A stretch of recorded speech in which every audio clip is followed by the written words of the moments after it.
Hi, I'm Robin Schultz with the Hoover channel. Don't forget to hit subscribe so you'll always know when we have a new video coming up.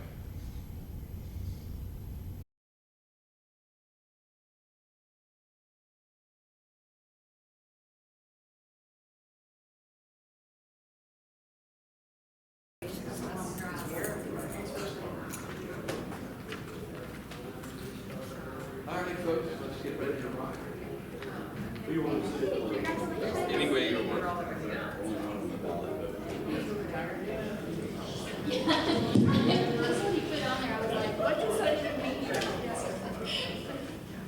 Who was that? Cindy?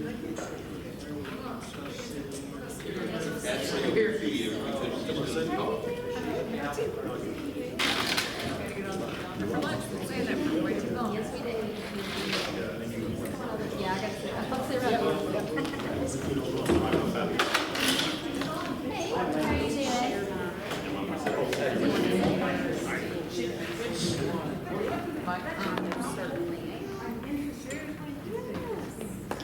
Okay, we're going to get started. Good evening. My name is Robin Schultz. I'm on place 1 on the Hoover City Council. I'm going to go over the format with you all as to how we're going to do the town hall tonight. First of all, we're really glad you came out. We thank you for coming out. Too loud? Yeah, a little bit. You may want to turn that. It's pretty aggressive. Yeah. We're going to get our state representative / soundboard person. We're 1 and 2. There you go. Test 1, 2. There we go. Yeah, is that better, Paul? Okay. All right. The format of tonight's meeting is number 1. We're going to stop at 8 o'clock. We want to be respectful of your time. We're going to each one of us. There's 5 of us of the 7 here. Each one of us is going to talk about what we do on the council, the boards that we serve on, what we're chair of, and we're going to give you a quick update on things that are happening in the City of Hoover since November 3rd of last year. Then after that, we're going to have a couple of discussions on some topics that are of interest to the residents that we've seen on social media seem to dominate the social media realm. And then we're going to go ahead and open it up for questions and answers. And we got a microphone right here. If you'll just come up, tell us who you are. And we're going to try to limit our time to 4 minutes. And we're going to make it as informal as possible. So ask away, and whoever knows the answer will answer. And we had one question already earlier before we started. If we don't know the answer, we're going to write it down and we're going to get back to you. Okay, we'll post this on social media. I run the Hoover channel, so we are recording for the Hoover channel, and we'll have this on the Hoover channel so you can review it and share it with your friends if you have any questions. So without further ado, I'm place 1, so I'll start. Like I said, I'm Robin Schultz. I chair the Education Committee, the Public Works Committee. I co-chair the Parks and Rec Committee with Steve McClinton. I'm the liaison for the Arts Council, and I'm also Communications and Technology, and I'm the liaison to the Chamber of Commerce. So some updates on all that. On the education front, we just reappointed Alan Paquette as board member for another 5 years to the Board of Education. We think the school system is doing a really terrific job right now, and we have a terrific superintendent, we have a terrific board, and as you know, the schools in the city are 2 separate entities. Our responsibility kind of ends once we appoint a board member to the Board of Education, but the communication is fantastic between the 2. Parks and Rec, things are going really well. There's been a lot of updates done at Shades Mountain Park. We just redid the lights at Hoover East. That was a project that was supposed to take a lot longer than it did. It came in under budget, and those folks who've been without lights for the last 2 years at Hoover East now have lights. We just relit them a week and a half ago. Communications and Technology, that is IT department. We are IT department is doing really well. My job is in cybersecurity, so I get to kind of see what's going on there. They're doing a terrific job. Arts Council, our Arts Council has really taken off. We have one of our members, two of our members here tonight. We have Tracy True-Dismukes, who was just reappointed to the Arts Council, and we have one other member, Darla is here. Darla Williamson is here. She was appointed this year, and we're planning to do a lot of good stuff with the Arts Council. And Chamber of Commerce. The Chamber is doing well. We are working the Chamber with the Tourism Board. We want to emphasize tourism a lot in this term, something that needs to be done, because that is something we want Hoover to be a destination. And as you know, right now we have the Regents tournament going on at Greystone, and we have the SEC tournament coming up. So there's my 4 minutes. I will turn it over to my co-host of After the Gavel. If you're not aware of it, Ashley Lovell and I do a podcast after each council meeting called After the Gavel, where we discuss what happened in the meeting, and I will turn it over to Ashley. Hey everybody, I'm Ashley Lovell, and I am in place 3 here on the council.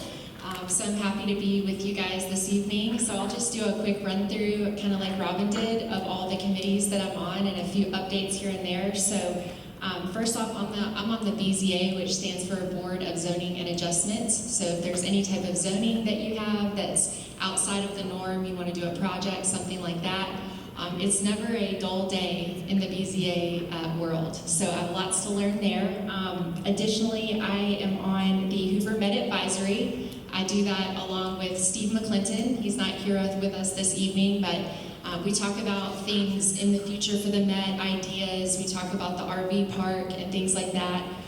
So I really enjoy being on that one. We also have the Beautification Board, which many of you might know about the Beautification Board, but we have the signs for the commercial boards outside buildings who do a great job taking care and making their areas look beautiful. But the Beautification Board actually has a lot going on. They did celebrate Hoover Day, so if you were to get any of that delicious apple pie, they were all serving the apple pie there. We also are going to be hosting the Mayor's Prayer Breakfast, so that is going to be on May 12th, so you can get tickets for it. And they do several other things like holidays in Hoover. So if there's anything that's kind of fun like that, where we're showcasing Hoover, it's probably going to be coming from the Beautification Board, which I really enjoy that. We also just had the Aldridge Garden plant sale. So if you, I'm a big snowflake hydrangea person. I know that's kind of strange fact there, but also I have the Hoover Bells, so I work with those ladies. If you're familiar with the Hoover Bells, great organization for the high school women. We have bells from Hoover High School as well as from Spain Park, and it's just a beautiful development program for those ladies to get them ready for life. Additionally, the Hoover Historical Society, yay! So good, yeah. Really neat things happening there as far as just bringing awareness to the fact that we have Hoover Historical Society. We actually got a display case in the City Hall where we are displaying artifacts from Hoover, so anyone that's coming into City Hall can see what it is that we've got going on from a Historical Society perspective. We're working really hard to get a location, an actual location, so that all of those artifacts can be displayed and that the public can come in and take a look at it. Because currently it is housed in the Public Safety Center and you have to have a key card to get in. So we want to make it friendly to the public so that you guys can see the history of Hoover, because we have some really, really neat things back there. Additionally, I'm on the Jefferson County Councilors Coalition with Steve McClinton as well. So we call that JC3, and that is where we just partner with Jefferson County. It's a monthly visit, and it's usually over a lunch, and we just network. We talk about our different municipalities and how we can work together, because it is so important to work together with our municipalities. Did I miss anything? No, let me introduce a couple. Okay, that sounds good. Yeah. Forgive me for not introducing, we have Mike Shaw, State Representative here tonight, and we have Brian Munger, who's our City Administrator. He is in the back there, and we have our rock star City Clerk taking minutes up here. So just got to introduce them, and forgive me for that. And I have one last thing. I'm really a big fan of these town halls because we want to bring the leadership to you all. So I'm really looking forward to hearing the questions that you have and what's on your mind, because that's important to us.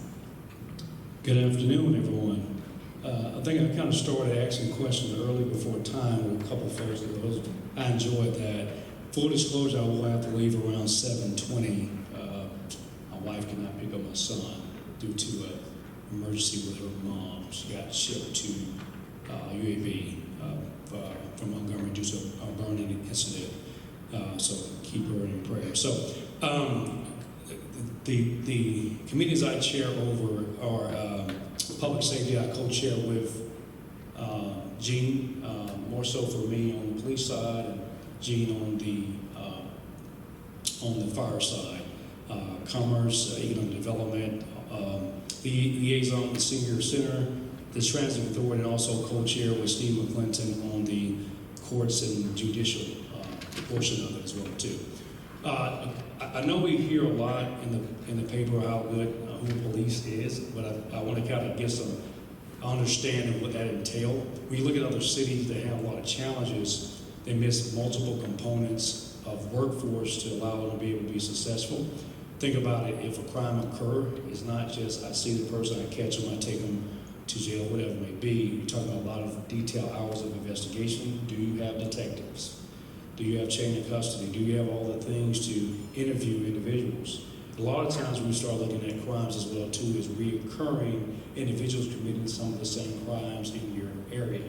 And most time we think is a person just coming out of another state, coming to your neighborhood that week and come back the next week. But typically it's some of your same individuals that are very familiar with the area. So we take a lot of pride in making sure we keep our officers taken care of, making sure burnout is not a deal, and also the new chief does a great job of trying to look at other ways to ensure we maintain our workforce, moving to a 4-12 setup. And when you start looking at workforce and some of these hard labor jobs, working 5 days a week can be taxing.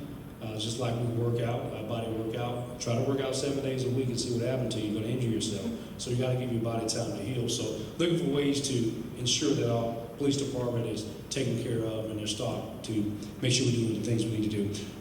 We definitely need to reevaluate our economic development departments. Many times as the mayors change, the vision possibly changes as well too. And the mayor's done a great job. We had a lot of turnover with staff and leadership. But as you can see, if you can listen to the meetings, we have really some quality individuals with a lot of great background that's easily being able to fill in those gaps. So that's key for us as well too. Senior center, you gotta look at this as well too. I asked everyone many times to have them because I was a caretaker for my grandmother, right? So having a plan when you retire, and not just saying you will retire, is not necessarily the best thing to do. However, because if you just at your home or not really doing anything, you lose a lot of your cognitive and mechanical skills. They do go away, even with kids, right? Also, a lot of times as well too is vitamin D deficiencies occur. Many people are sick each and every day, even young youth, because they don't get sun. So a lot of illnesses and emergency room visits occur many times during some of your summer months. So I would say this, they do a great job keeping our senior community very active. And I think they serve like 3,000 seniors as accredited team there, great team there as well too. And the last few, let me make sure I run through this. I'll just go through the courts and be done with it. You ever think about the DMV or get bad raps about public entities? It takes a very long time to get something done. Our courtrooms are stellar. Right? We have a lot of great staff that does it right. Evidence, right? Many cases can be put out if the evidence is not done correctly. If we don't have proper defenders, right? We think about individuals cannot afford to have defenders. Getting them a lawyer that cannot perform their job is a real bad issue because they have representation, but not good representation. So, and all that funding does come from the federal government to us. So we have some stellar attorneys that have a lot of great background. We have very limited cases of reports of claims of false type poor performance in our courts. Many courts can't say that. You start having civil rights related issues as well too with a poor performing court. So there's a lot of things that we see that are great in the paper, but those incremental things that keep us out of being fined and being on national television for not doing things right, the mayor's office does a great job, and also the city council in supporting that. So. Thank you, Derrick. So I'm Khristi Driver. I've met most of you either prior to today or tonight before we got started.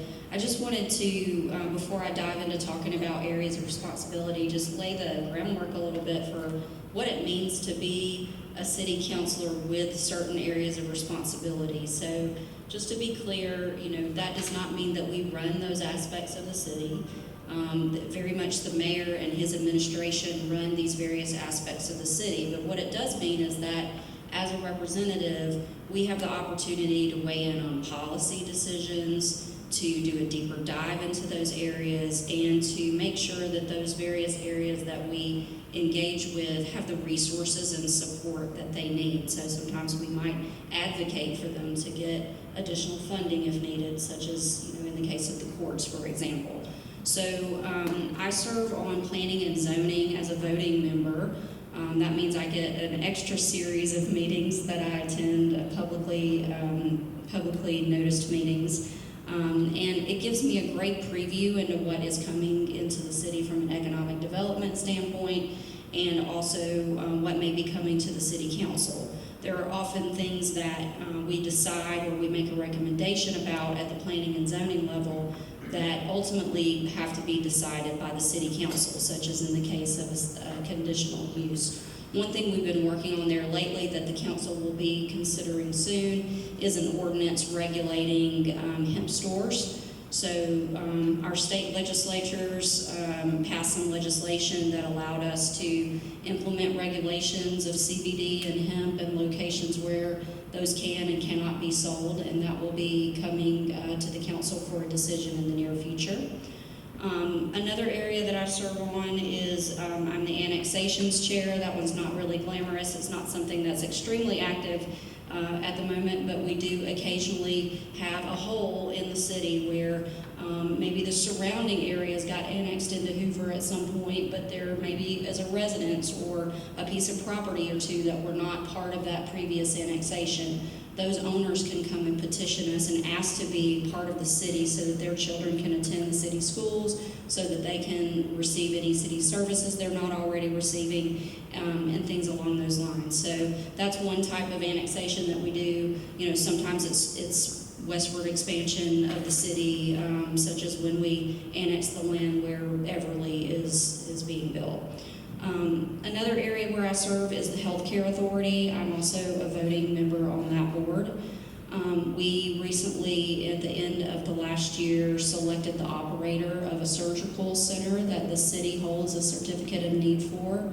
That's going to be a multi-specialty center. We're really excited about the progress there. It is a multi-use area, so there's a lot of residential going in there. Signature homes should be going up with their construction in that area in the next 30 days. So their website has more information about that if you're interested in the homes that are going into Riverwalk. And you can also, go check it out. There's also retail that's going to be in that area in addition to the healthcare uses. And leasing is ongoing for the rest of the building besides the surgery center, and that is going well also. In addition to that, I serve as the investment committee chair, so Jean and Ashley also serve with me on the investment committee, and that's just where we make decisions based on the advice of our financial advisors about investments that the city makes. So, for example, you may have heard that we have some money that we borrowed to support our portion of the exit on I-459, exit 9, that will be added to 459 in the future. That's an ALDOT project, Alabama Department of Transportation, but we have a substantial portion of that. Because that project has not started yet, we have the money that we borrowed, and so we invest those funds so that we're making sure that we're getting an appropriate return for the city while we are waiting for that construction to begin. The last that I heard, we are expecting bids to go out on that project this fall, which means we can expect that to potentially come online in 2029. Derrick, you didn't mention anything related to sort of some stormwater ad hoc work that we've been doing. Do you want to mention that at all? I don't want to take your time. Well, Derrick is our leader, so that's why I was deferring to him. But 4 minutes. I imagine Wendy will give me an extra minute. Yeah, so one of the main promises of the campaign, and that's universal with the council and also the mayor, is to really do a deeper dive in issues with stormwater, not just talking about it. Do we have policy issues? Do we have standard operation procedure issues? Are we not holding people accountable for their infrastructure on their property? And also, really, one of the main components is determining what is public purpose. It was floated out there, and it truly wasn't a very transparent process on who gets what, right?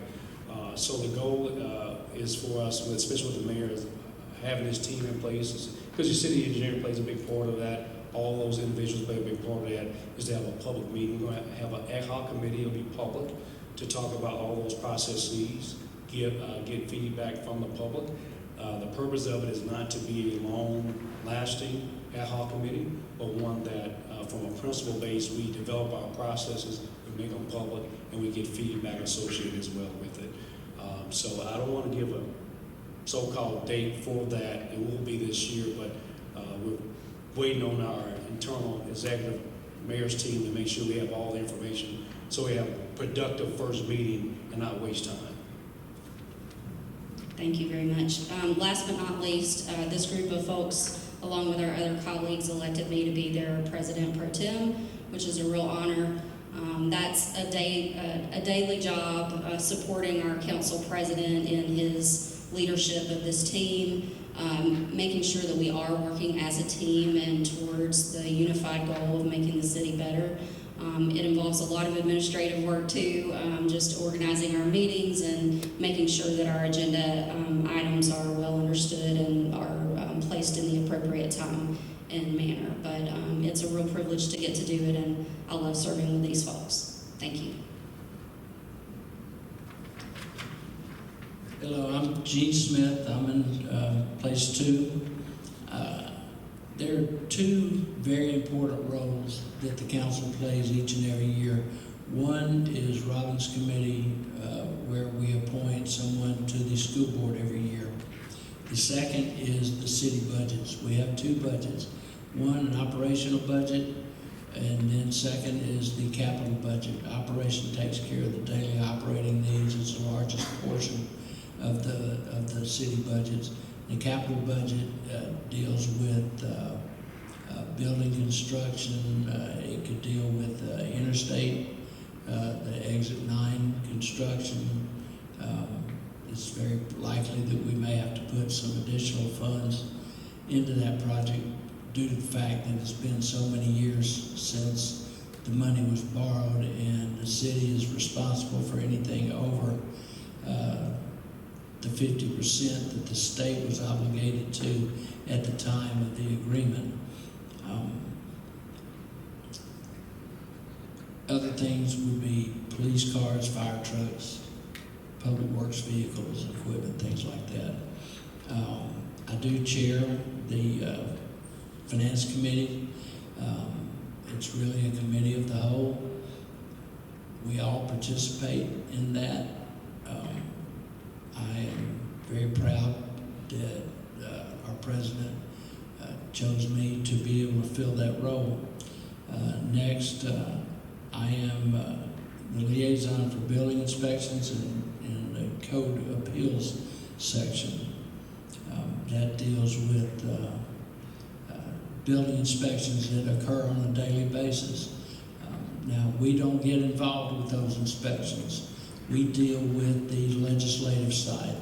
If we need to make any changes in ordinances that allows a fair treatment of the public and contractors, as well as the ability for the city's employees to be able to conduct those inspections and make sure that those they are inspecting for are being able to be kept safe. Next would be in public safety. I do co-chair with Derrick. My responsibilities are the fire department and the 911 center.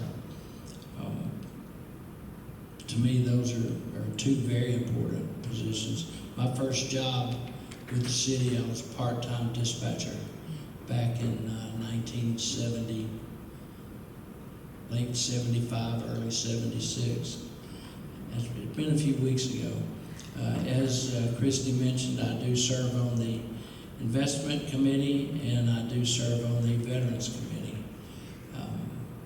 I have served on the city council for a number of terms, and I'm very proud that you all allowed me to be able to come back this term to be able to serve once again. I'm happy to serve with this group of people.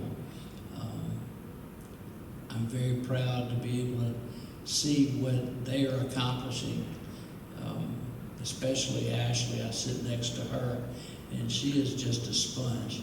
She's just absorbing everything, and she asks wonderful questions, and she learns day to day. But thank you all.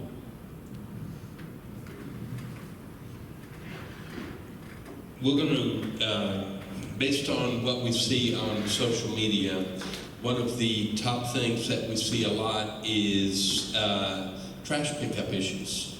So I want to talk to you about that real quick. We are residents of the City of Hoover as well, so we get to deal with some issues on that as well. I want to, if there's one message I want to send to you all about that is we have an app called the My Hoover Connect app, and that app is huge as far as when it comes to trash pickup issues. If you have an issue, please use the app on your phone or go to the website. Go to the hooveralabama.gov website and you'll see My Hoover Connect there and report it there. Don't just, on social media, nothing will happen. Okay, if you say, well, my trash wasn't picked up, or one that I saw this morning, what's going on with the trash pickup? Nothing's going to happen there, okay? But if you report it on My Hoover Connect, I can tell you that is something that's looked at immediately. It is something that is addressed immediately, and it holds the company Amwaste accountable for what they do. So please, if there's one thing about trash pickup, use My Hoover Connect on that. And again, we are aware of there being issues. Those issues are being addressed. And just, if nothing else, My Hoover Connect, okay? And shout out to Brian Munger. He handles My Hoover Connect amazing, so thank you for all you do. Second thing that's kind of been in the news lately, and we're going to touch on it very briefly, okay, is a word called data centers, okay? And we want to address something that, we want to kind of quell some rumors about what's been going around. Is a lot of people in the Rossbridge and Bluff Park area are concerned about the Nebius data center that is going up off Lakeshore Boulevard in the city limits of Birmingham. And Derrick and I participated in a Zoom call with Nebius last Friday. It took about an hour and a half. What is being stated on some news channels what is being reported on some social media is not really what this is. One thing that really shocked me was there are 5 data centers within 2 miles of the proposed data center off Lakeshore. There's 5 data centers there already, okay? Most of us didn't know that, okay? They're there already. A data center is not necessarily a 900-acre park like what's going up in Bessemer. It could be something small. We've had one in Hoover for over 30 years.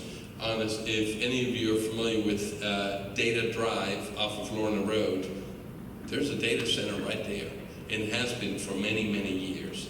So we were waiting on Nebius to put out a kind of an overview of what they're putting out there, but this thing is very small. It's 2 existing buildings. They are retrofitting an existing data center. So if any of those questions come up, we'll be happy to address them. And now we are going to open it up for Q&A. If you'll come up here, we've got the microphone right here, and turn it on, and we welcome your questions.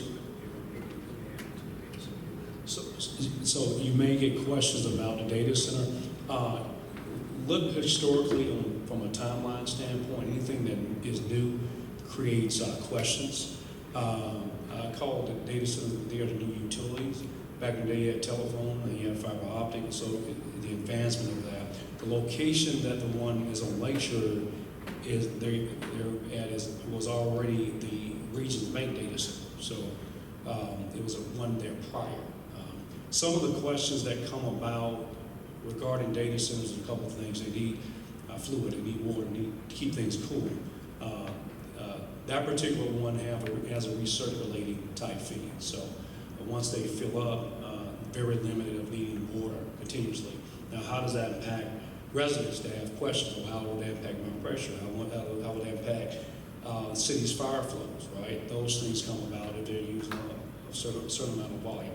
Not an issue. Another thing is power generation. Alabama Power doesn't have challenges with power generation. Only time we have any challenge with anybody around the nation if a major storm occurs, right? But on that footprint as well, too, individuals may ask questions about, well, what about the carbon footprint, right?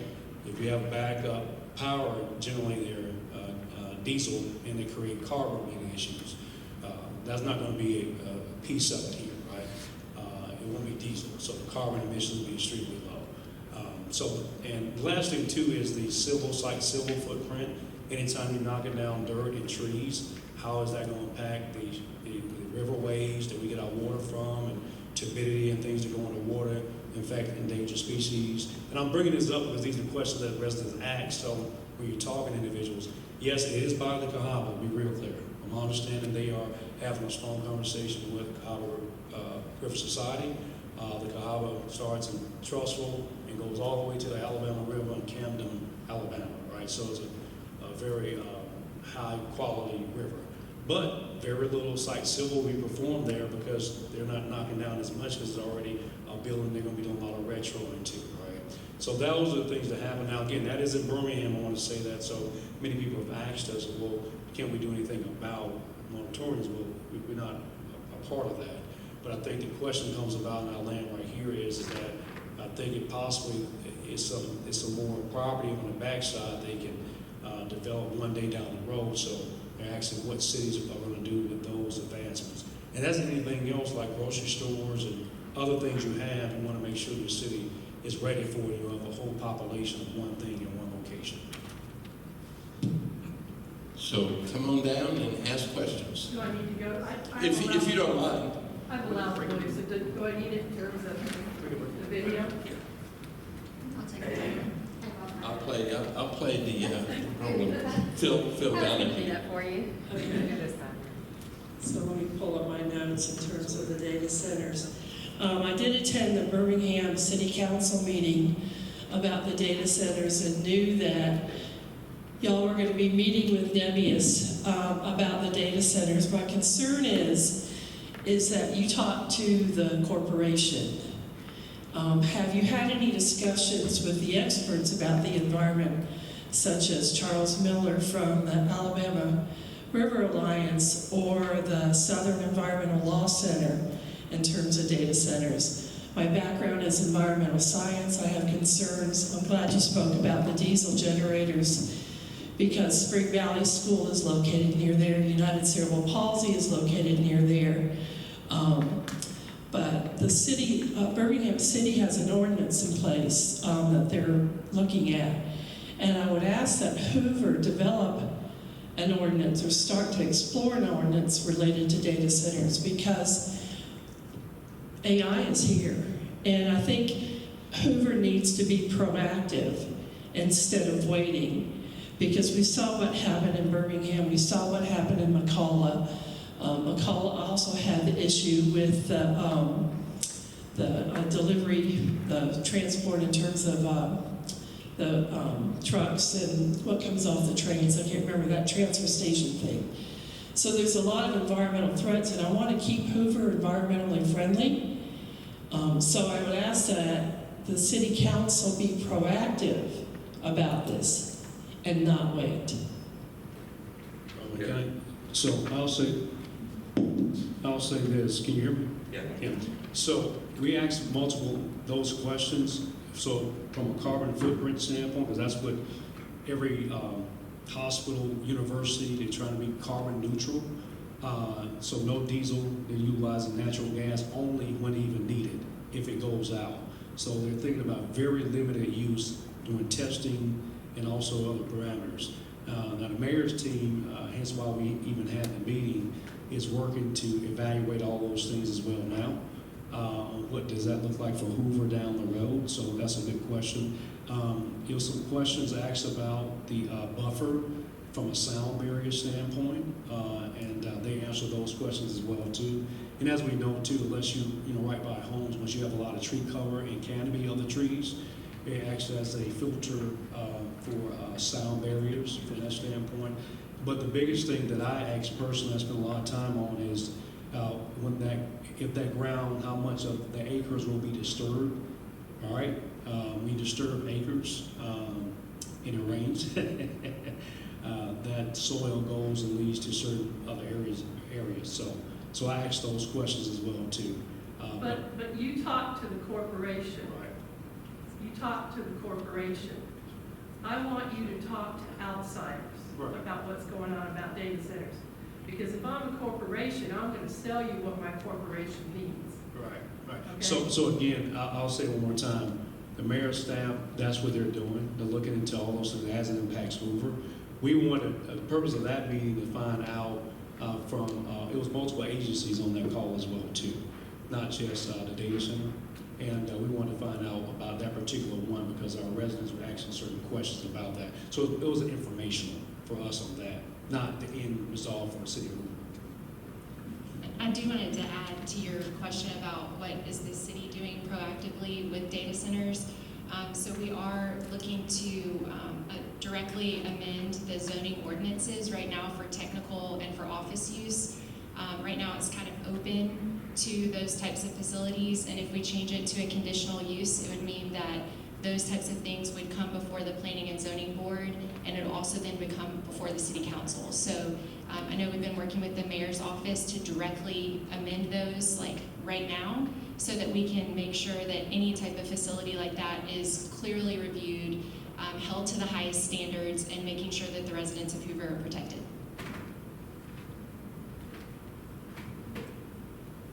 I'll just ditto what Ashley said. That's what I was trying to say is, we are looking at taking immediate action to change our ordinance so that these would be conditional use, and that's something that I think we need to do very quickly, so that there aren't any surprises, that we have an opportunity to weigh in, not just as a Planning and Zoning Commission, but the City Council will have an opportunity to weigh in, and the public will have a chance to come and express their concerns any and every time that there's going to be consideration of a data center in the City of Hoover. One thing that came up at one of our recent work sessions was just the planning and zoning versus the city council. Planning and zoning is appointed positions, which it matters, versus an elected position. So I just like to highlight that because there's two groups of people essentially that are looking through. We have the planning and zoning experts who are appointed, and then you have the city councilors who are elected by you all, and we're held accountable to you all. So that's very, very important to all of us to make sure that your voices are heard. To kind of encapsulate what you're asking for, we're just as concerned as you are, and we're doing exactly what you're asking us to do. And that's a view that's shared not only by the city council, but also by the mayor's office. So we are doing exactly what you have asked us to do. Keep in mind, we have zero jurisdiction over the city of Birmingham. Oh, I know that. So what we are doing is we're going to be proactive to handle the city of Hoover.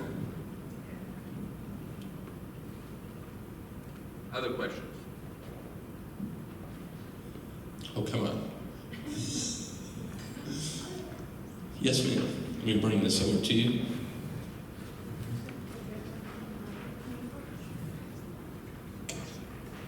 KT Thomas.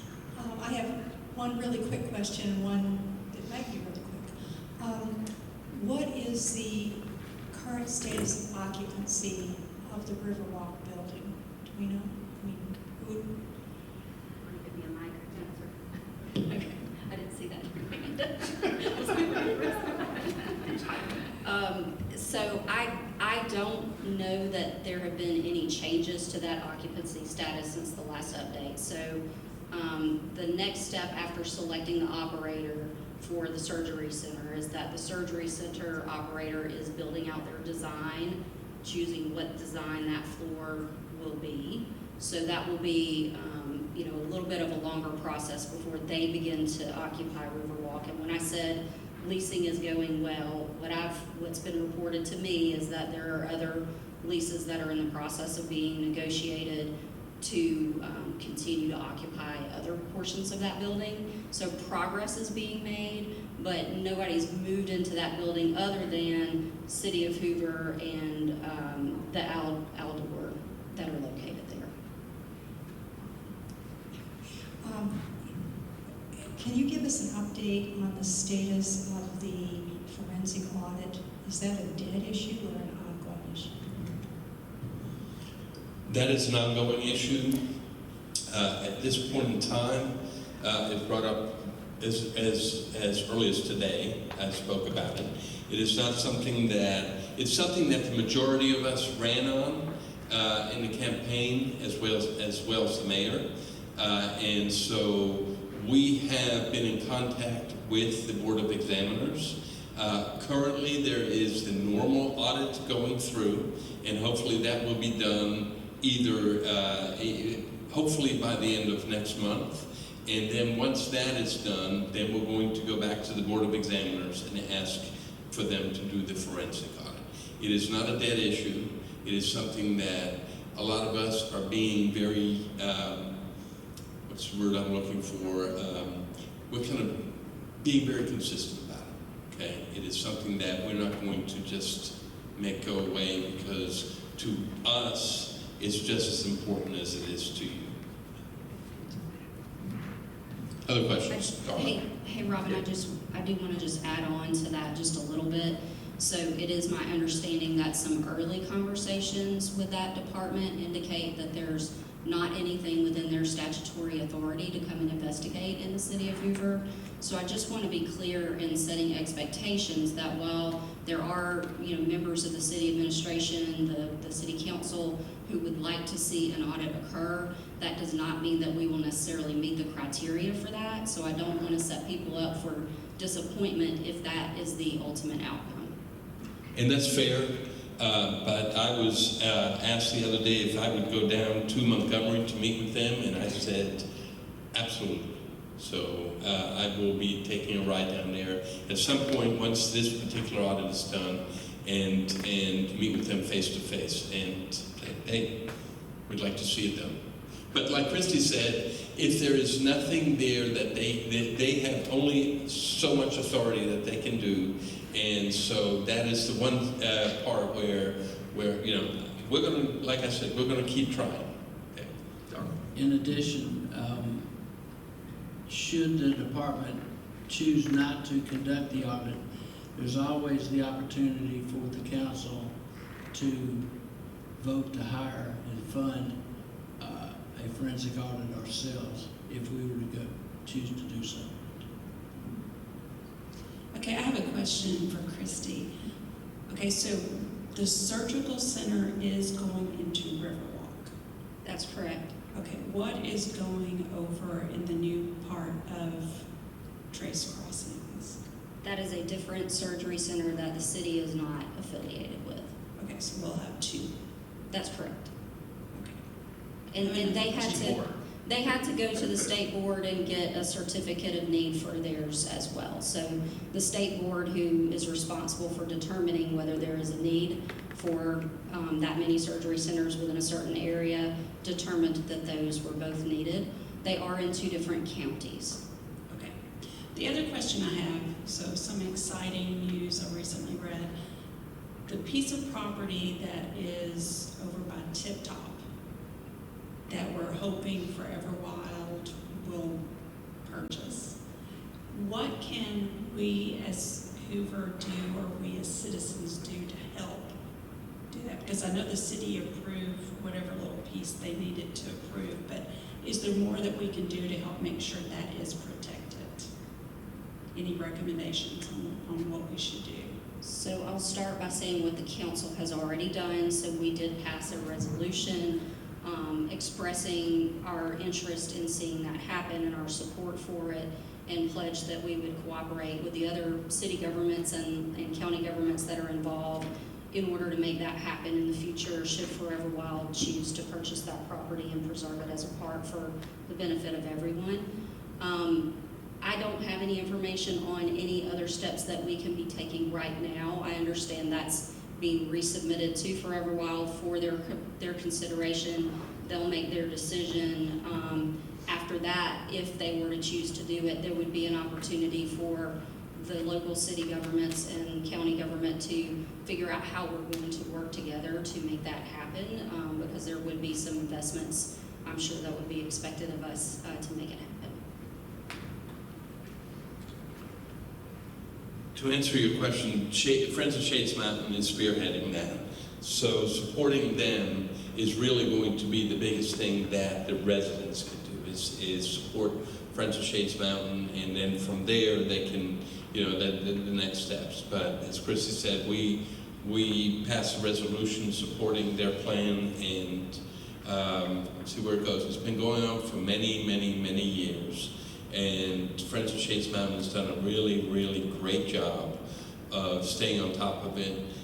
They've been very diligent. They've been very, they pushed their project, and it's a very good project. So, any other questions?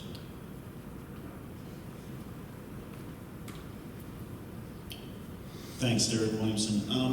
I really liked hearing about getting a little proactive with the data center policy and bringing in the zoning and variance board, if that's the proper name. And I want to ask a broad general question, because a lot of these boards that the city interfaces with have experts who are professionals, and they work for companies that actually do service for some of the same companies that they're making a judgment on. That is to say, they provide consulting services, or they may do the engineering services for a center. So can you explain a little bit, because I really, really like the mayor's push for transparency. And so what administrative process does the city have when they interface with these boards, that the boards members are excusing themselves, or at least considering their relationship of their company to the projects they're reviewing? Is there some kind of administrative process that goes on in that?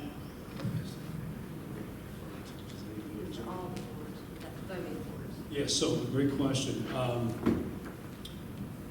Well, by state statute, it's illegal to vote on things, and you have to disclose that now. In many regards, I'll give you an example, water company. I've accused myself multiple times I don't legally have to, and got an opinion that I don't have to as well too, but just for the optics of it, I do, right? I do want to say this, the difference between public and private, the way that the Ethics Commission looks at that is that if I'm working at a public agency and I make a vote on a board for something at that public agency, it's not my company. So I would have to do that for anybody that comes to the state. But for private sector, I get a personal benefit. So if I get a personal benefit, many times you have to just excuse yourself from even the conversation of it. So we rely on that extremely heavily on that end. Now, some things you're going to know because of where the person works. That's the easy thing, but individuals have to disclose that information themselves. If not, if they're reported, Ethics Commission will have to evaluate it, and that's when we have challenges down the road on that particular thing. But I think we got to take some honor ourselves when we join these boards and put our hand up and swear we're going to do the right thing and follow, the ethics code, and we follow that. Yeah, I was just curious about the process. I'm not in any way making any accusations. I know some of the members of the board. Let me see if I can read through your question. Your question is, we have the Planning and Zoning Board and we have various boards, and some of the people that serve on that board may be advisors to the data centers. So if they make a recommendation, you're saying how transparent is that process? Is that kind of... That's part of it, yeah. Okay. And how does the city make sure that the board members are, well, you're right, they're accountable to themselves. Yeah, once it goes through planning and zoning, a lot of items that are approved in planning and zoning is a recommending body, okay? They are not the rubber stamp on things, they are a recommending body. So we rely on the planning and zoning board to evaluate a project, and then they say, yes, we recommend this to the council, or we don't recommend it to the council. And then it moves forward to the council, and then the council takes a look at that and looks at what the planning and zoning board recommended, and then we go ahead and make our own decision on that as well. We have a council member on planning and zoning. We have Khristi is on planning and zoning, so she is the liaison and a voting member for the on planning and zoning. So we rely on her to give us the information as well. But those meetings are also streamed live by the city. It's something that we passed a resolution at the beginning of this term where we stream all work sessions, we stream all planning and zoning meetings, and we stream all council meetings. And so we go ahead and make sure that if you're not able to attend, you can still watch it on the City of Hoover's YouTube channel. And work sessions and council meetings are also on the Hoover channel. So we go ahead and we have redundancy in the meetings so that you can go ahead and watch them at your leisure. And anything that planning and zoning does on the first Monday of the month, which is when they have their meetings, doesn't go to the council until the following month. So there is, now we're trying to work on that to try to reduce the time. That you will always have at least 2 weeks between the time of planning and zoning and when it gets to the council. And so that you can voice your opposition to something along that line. Does that kind of answer the question? No, I just wanted to know about the structure itself, knowing that those things are open and anybody can come if they've got a concern on a particular issue. They can watch it and then do their research, and if they've got an issue, I really appreciate that fact that it's open to people to look at. I'm not making any accusations, and just to understand the structure. To kind of add to that. And that was put in place recently, right? That was one of the first things we passed in the first, at one of the first meetings, is to make sure that it's codified, that it's in an ordinance, that these things are not only streamed live, but also kept in perpetuity for future things. And just to kind of put this in context, our city clerk is here tonight keeping minutes of this meeting to make sure that it is as transparent as it can be, and we're also recording it so that you can see it at any time. It'll be available again in perpetuity, or as long as I'm around running the Hoover channel. But that is something that we are, every person up here and the two people that are not here right now, the council president and Mr. Clinton, transparency is unbelievably important to us based upon what we've seen in the past. And I'll tell you, just as a voting citizen, I'm really proud of the city for that. Yeah. That's fantastic. Yeah. And not to beat a dead horse, but we do rely on those state laws and processes pretty heavily.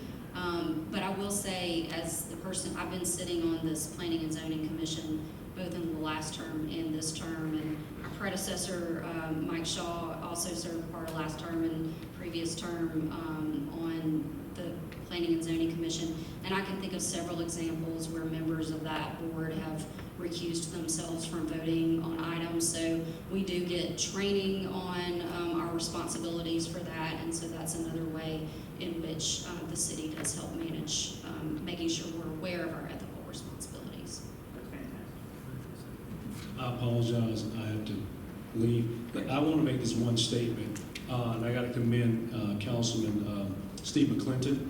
This year, the City of Hoover, as we say, delegation, council, and mayor, have had more visits to Montgomery during session than anybody in the state, to the point that other entities and House members and senators from other areas say they represent well. Now, what does that mean? When things come about, need to be passed, businesses are coming, we're able to market what we want in Hoover. So we're blessed and fortunate enough to be in 2 different counties. I mean, we have double representation down in Montgomery from Shelby County, Jefferson County, both House and Senate. But it says a lot when people say you come in here talking to us when nothing's a problem versus coming when it is a problem. That goes a very long way. So I got to commend Steve McClinton for that level of work. And I don't know how many times I've been down there myself, but we've probably been down there 3 or 4 times individually ourselves. Now, Steve probably goes on a daily basis when he went. But he's our social share, but he's a good guy. But thank y'all so much, and I apologize, I have to answer. Also, every one of our email addresses is on the city's website. We are very responsive to emails, so if you do have questions, we have allcitycouncil@hooveralabama.gov, goes to every one of us. So you can go ahead and again, allcitycouncil@hooveralabama.gov goes to all of us, and it goes to the city administrator and to the mayor as well. So we will respond to emails as soon as possible. And our phone numbers are listed on each one of our social media pages, so you can give us a call, you can email us. And we will be the way I say it is, if I don't know the answer, I'll find out the answer. Okay, and we had a question earlier this evening about lighting on I-65. We didn't know the answer to it. We were going to find out the answer to that and get back to everybody. The other questions?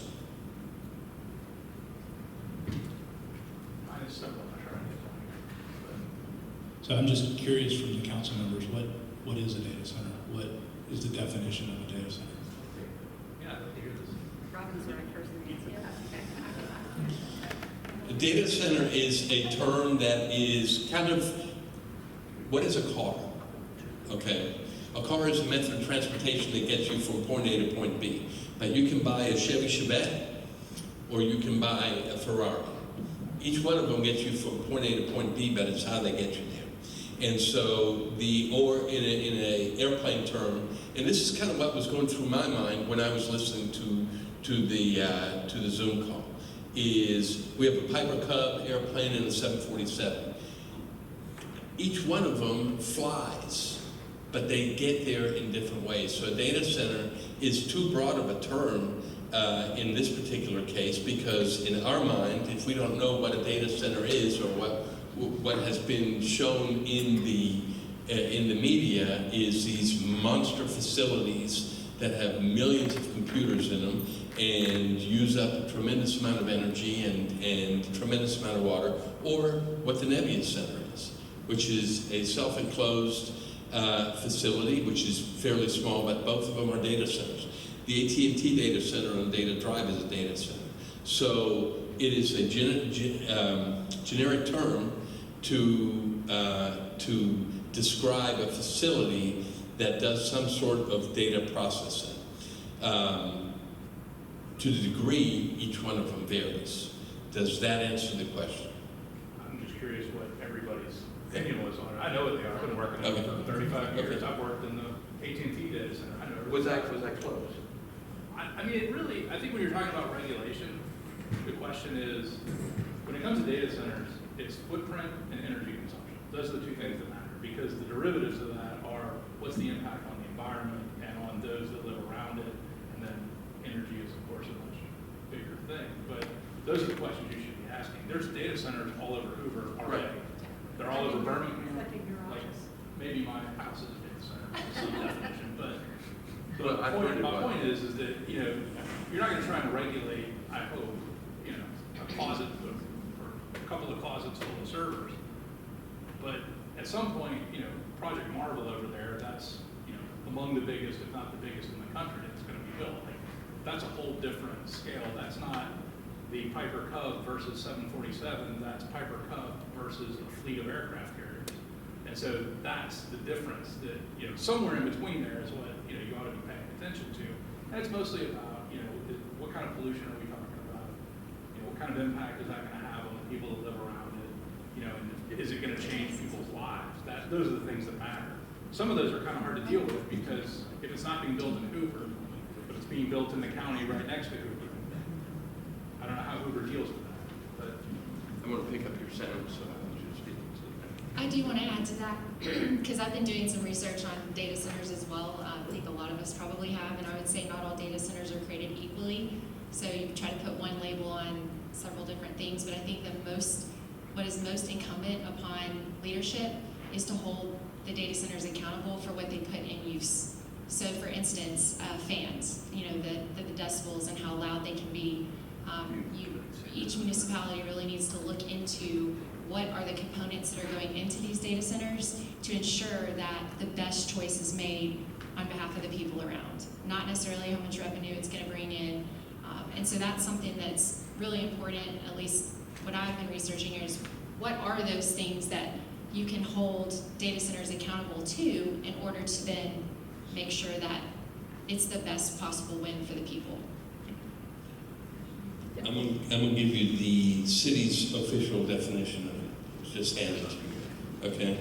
It's an office, or it's under office. It's technical use. Office use combined with an equipment intensive use, wherein 20% or more of the net usable floor area of a building is devoted to large equipment used by administrative employees for business process functions such as data processing and communications equipment. There's your current definition. Okay. So Mr. Wicker, I think your question is very insightful, and I think what it points to is that this is going to continue to evolve and change, and there's not a one-size-fits-all solution here, which is why I think conditional use is the right direction for us to go, because it gives us the opportunity to evaluate each situation on its merits rather than, and determine how it impacts the surrounding uses in which it will be located, which is always important. One location is not the same as another location. Things that are close to residential are different than things that are in office buildings, et cetera. So if you have conditional use, that gives us the opportunity to call a timeout before anything happens and get the feedback from the community and talk to the experts and understand what that particular potential use is going to be. But you have to get it to conditional use, which means you have to have a definition that they are going to meet. I'm not sure. Lawyers sound like they could fight over that one for 6 years. And we're working on that right now as we speak. So, but the conditional use point is like somebody, if they're building Project Marvel, there's no argument. But, there's something small going in. Right. I've been in data centers that the whole 30 floors of a building are mixed office space, a few data centers on floors. I mean, how are you going to regulate that? We don't have anything like that. Well, I guess we have 1 or 2 towers, but we don't have many things like that, but they will come.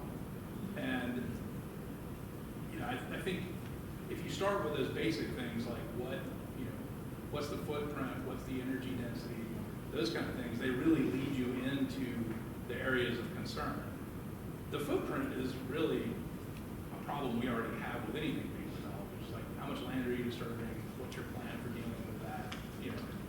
What are the incentives around that? I mean, Hoover proper is unlikely to get a giant new data center because land is just too expensive, it's too valuable.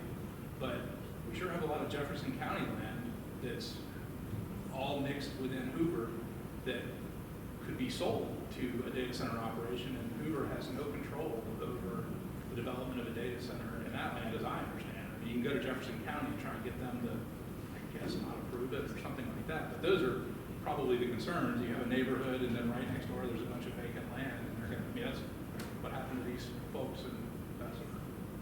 So, those are the things I think you really have to think about, is that many data centers do not look like data centers when you drive by them. I guarantee you drive by them every day, and you have no idea what's going on inside there. Well, Matt, that's the one thing that I think we took away from the meeting last week, and it is something that the mayor and his administration and the council are taking very seriously and are going to put into our ordinances so we can address exactly what you're saying. As far as other jurisdictions, Well, I think this is where it comes to this guy right here. It's like there's a more global or statewide effort that should be underway to at least disclose and coordinate these kinds of things.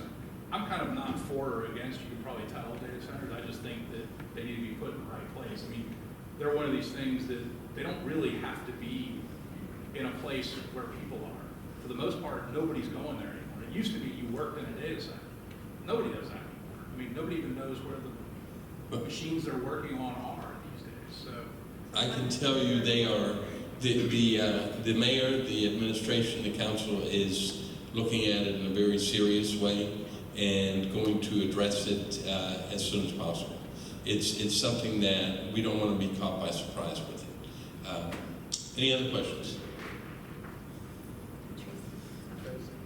Comments? Oh. So what are the committees that Steve McClendon and Casey Middlebrooks serve on to? Could you go over those? Yeah, I've got this. So with Dr. Middlebrooks, he is the council president, so he does not normally serve on any committees. However, he is the library liaison. That is his main thing. He distributes the committees, and he's got, that is his main role there. Steve McClinton is co-chair with me on Parks and Rec. He's on with Ashley on the Hoover Met Advisory Committee. He's the liaison to Courts and Judiciary. He's on the hospitality. He's the chair of Hospitality and Tourism. He's a liaison to Aldrich Gardens, liaison to the Hoover Rental House, and Jefferson County Councilors Coalition. Steve is affectionately known to us as America's favorite council member, and so he's a social guy, and he's really good at it. So, yeah, I mean, when Derrick mentioned the trips to Montgomery, those were mostly arranged by Steve, and it was Representative Halsey, who was at our council meeting last Monday, who made a mention as to how impressed Montgomery was with the city of Hoover as far as us being interactive with them. They're important. That we find we need to have a very good relationship with our legislature, and Steve has done a tremendous job in getting us down there and interacting with them. I think that's basically, and he and I work very closely with in Parks and Rec. So, which we, I like to say people move to Hoover for the public safety and the education for the schools, but they stay for Parks and Rec. And that's very important to us as well. So we're being very proactive with that. One thing I'd like to say, gosh, it escaped me. I had a senior moment. Oh my gosh, other people are catching up to me. Oh, yeah, it's all about relationships. I have been going to Montgomery because of the industry that my family's worked in for 4 generations. And you go down there when you're not looking for anything, like Robin had mentioned earlier.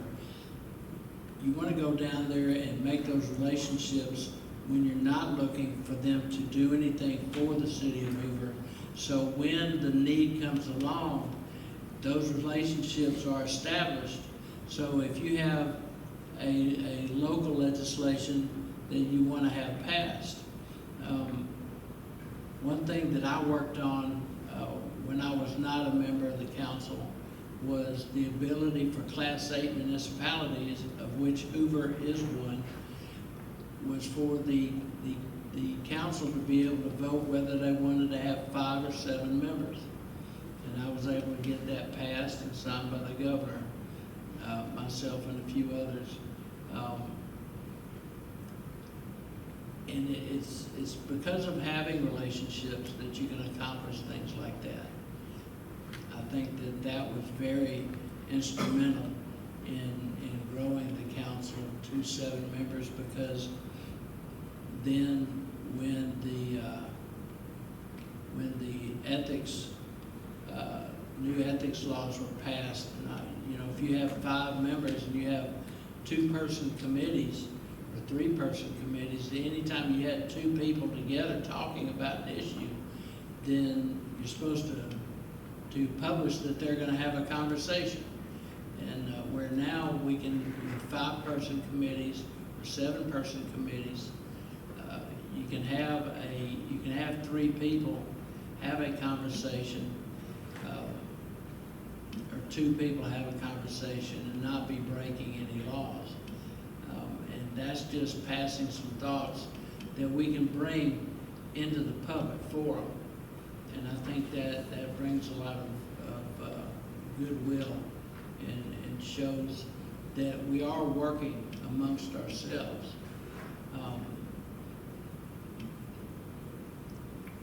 You had another question? I did. So did you have a follow-up, Tracy? Yeah, so just switching gears a bit. So with the capital budget and the drain on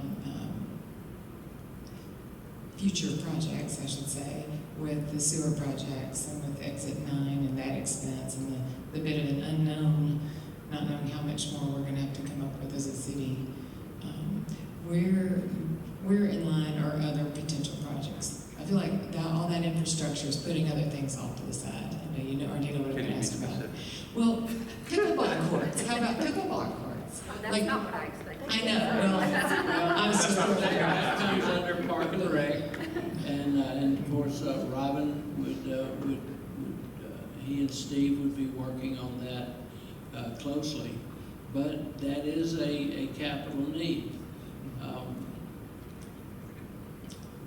The city, and I'm not saying this to disparage the members that served on the previous term, because a lot of this came from the city administration, the mayor's office. But when they went and borrowed the money for Exit 9, and they refinanced an $18 million bond that would have paid out by now, and those monies would have been available to be able to use for other things.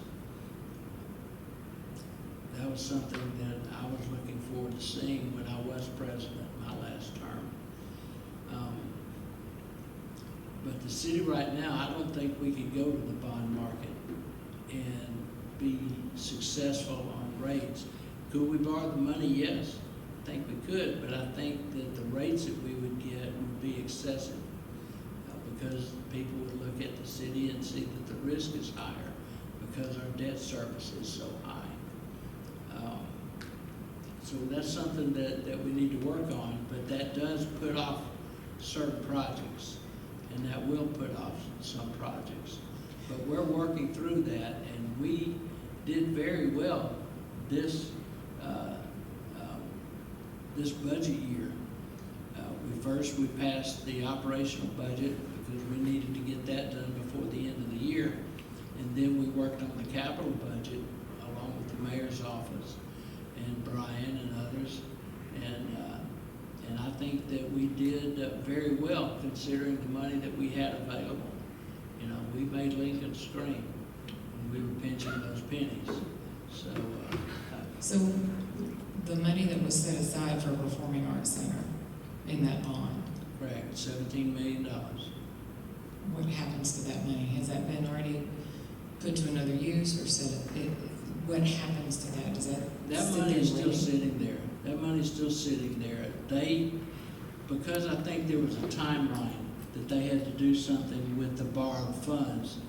They did that, but that freed up money from projects that would have used capital money anyway. So they used that capital money to reinvigorate the Performing Arts Center obligation. So that $17 million is still there. And, you know, we're still hoping that we can accomplish that within the next 1 or 2 budget cycles. So what about the earnings on that money? The earnings on that is something that we, with Khristi as chair and city staff and those of us on the investment committee, we're trying to make sure that we're getting the best yield that we can on those funds. And it's more than just those dollars. It's more than just the exit $9. The city has, I don't know, probably what, $100 million that's sitting in accounts just waiting to be used. And until those funds, okay, waiting on those monies to be called for, they need to be earning money for the city. They just don't need to be sitting there. Right, so where does that money go? Where does the interest on that money? Yeah.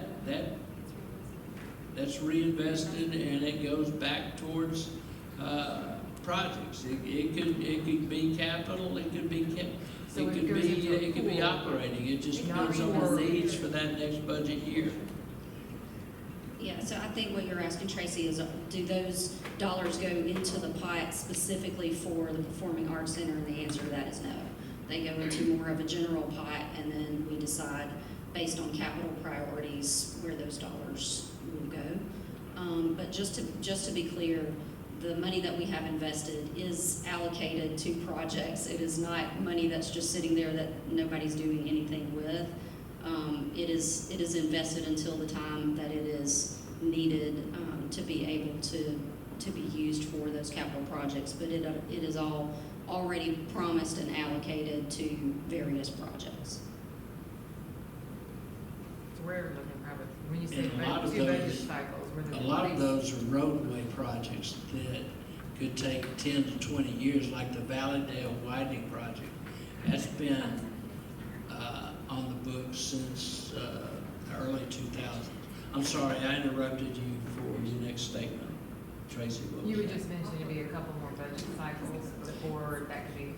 I'm hoping 1 to 2. Of course, what we're also looking for, and I'm probably speaking out of turn, but I know the mayor has been working on some conversation. The retirement systems of Alabama, Dr. Bronner is not getting any younger, and they have a lot of money to invest. And they built the Performing Arts Center in Montgomery, and they leased it to the city of Montgomery. I would love to try to find an opportunity like that because they have the money available, and it's sitting in their coffers right now. The RSA is well funded. The employees that have retired, they don't have to worry about their retirement money, their check coming every month. But it would be great if we could work with Dr. Bronner and his staff to try to work something like Montgomery did. Yes, and I'll add to this just on a positive note, because in my mind, I'm sales and marketing, so I like to kind of think of things in layman's terms because I'm not super financially savvy, but as far as just our city leadership, including the mayor's office, I have seen him work, and I've seen him with his relationships. And I can tell you that this administration is all about relationships, and to get things done and to make things happen and to make money for the city, you have to have relationships. So that's one thing that's really positive that we've got going in our direction. And also, when we lowered the general fund balance, the previous administration was just stashing money away into the general fund and not reinvesting that into the city. So we lowered that balance to reinvest into the city, to add back. And so that's something that's also a positive. So I think you're going to see from our administration, not only are we recruiting business to come, recruiting new projects, bringing more money into the city, but also then you're going to see a reinvestment of it instead of just stashing it away. I'm excited. And I also want to thank Brian Munger, our city manager, because he has worked for a couple of different municipalities, I think Talladega and Pell City, and very creative in the ways that he's working our finances for the city and things that are being done in the city, and finding ways that we can think about things in a different way, which can ultimately impact us in a positive way. So I can tell you exciting things are happening. To sum up what Ashley said, in one word, that we had talked about before is relationships, and what Jean said, and what Ashley said, and what we had said before, it's to answer your question indirectly. It's not just put away and not being thought about, it's being thought about. Okay? It's just something that unfortunately cannot happen immediately, but it has not been put away. And Jean kind of touched on a couple things. The creative part of it is the important part. Any other questions? Yes, sir. My camera wants a mic thing. Is there an update on the Galleria and Patton Creek?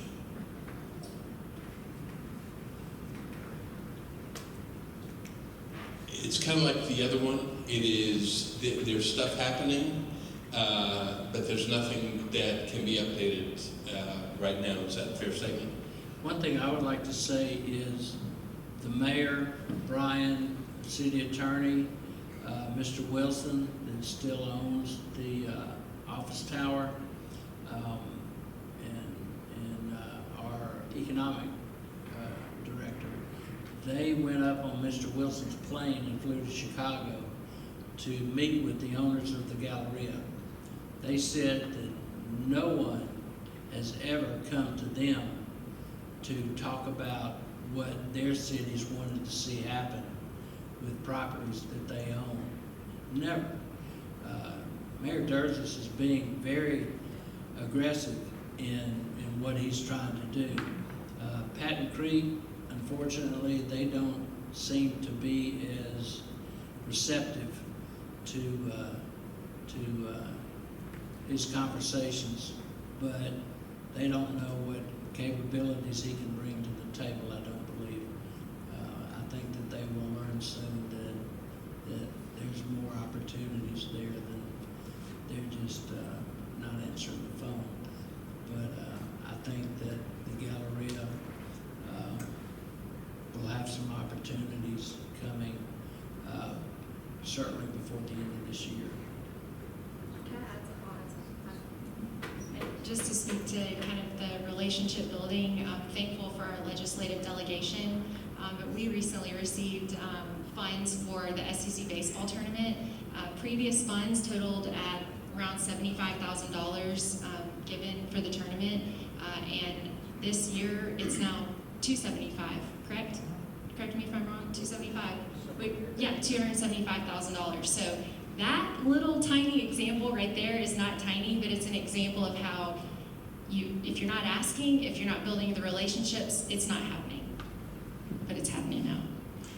Kind of to tie into your question is, in the past, communication to the council was very limited. Starting November 3rd of last year, communication has been nothing but spectacular. We're told what's going on. Having said that, it took 9 years to get to that point, and we're working diligently to get to where we need to be right now. It's not going to happen overnight, but it is happening, and that's the positive thing.